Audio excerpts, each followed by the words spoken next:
क्या आप जानते हैं कि इस ब्रह्मांड की उत्पत्ति कैसे हुई?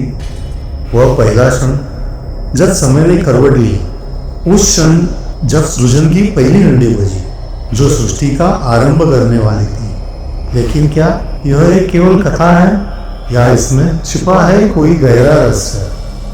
आज हम बात करेंगे उस महान शक्ति की जिसे हम ब्रह्मा कहते हैं। क्या ब्रह्मा केवल एक दैवी कल्पना है या उनके जन्म और कार्यों में छिपा है कोई वैज्ञानिक रहस्य?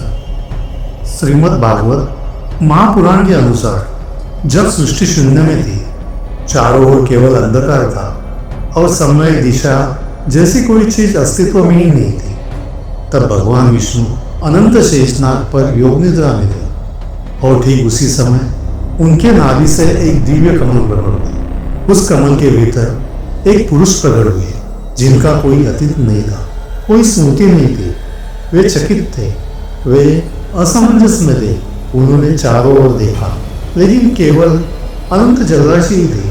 वे कौन थे, क्यों आए थे? इन प्रश्नों का उत्तर उन्हें नहीं मिल रहा था। उत्तर की खोज में वे कमल के डंठल के भीतर प्रवेश कर गए। वे नीचे गए और कई युगों तक यात्रा की, लेकिन वे भगवान विष्णु तक नहीं पहुंच पाए।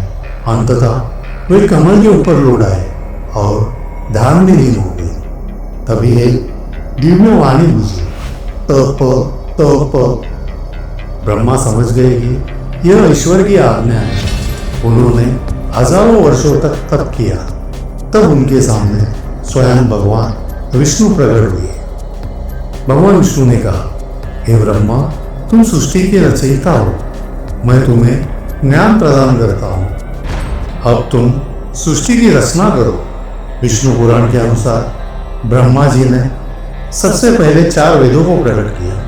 उन्होंने अपने चारों मुखों से ऋग्वेद, यजुर्वेद, सामवेद और अथर्ववेद का उच्चारण किया, इसलिए उन्हें 4 मुखों वाला कहा जाता। इसके बाद उन्होंने सृष्टि निर्माण के लिए मनुओं और ऋषियों की रचना की, जो आगे चलकर मानव सभ्यता के जनक बने। ब्रह्मा जी ने सृष्टि की रचना 5 चरण में की। महतत्व, जिससे पंचमहाभूतों की रचना हुई। अहंकार, जिससे जीवों का आत्मबोध हुआ। तन्मात्राएं, जिनसे पंचेंद्रिय बने। देवता और असुरों की उत्पत्ति। मनुष्य और प्राणियों की सृष्टि। ब्रह्मा के रहस्य और उनकी पूजा क्यों नहीं होती? इतना महत्वपूर्ण कार्य करने के बावजूद ब्रह्मा जी की पूजा क्यों नहीं होती?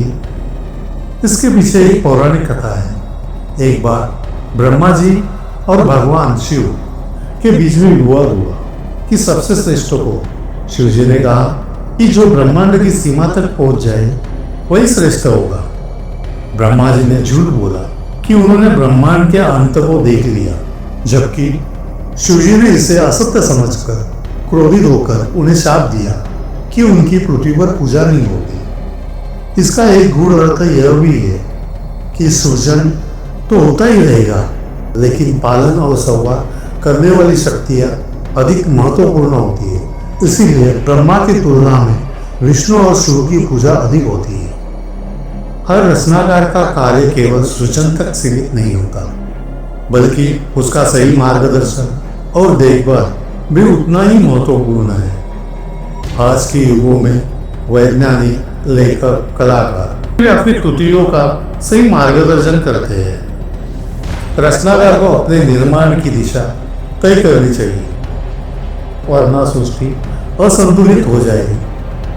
तो क्या ब्रह्मा केवल एक दैवी कल्पना है या फिर सृजन की शक्ति का प्रतीक? यह रहस्य जितना गहरा है उतना ही प्रेरणादायक भी है।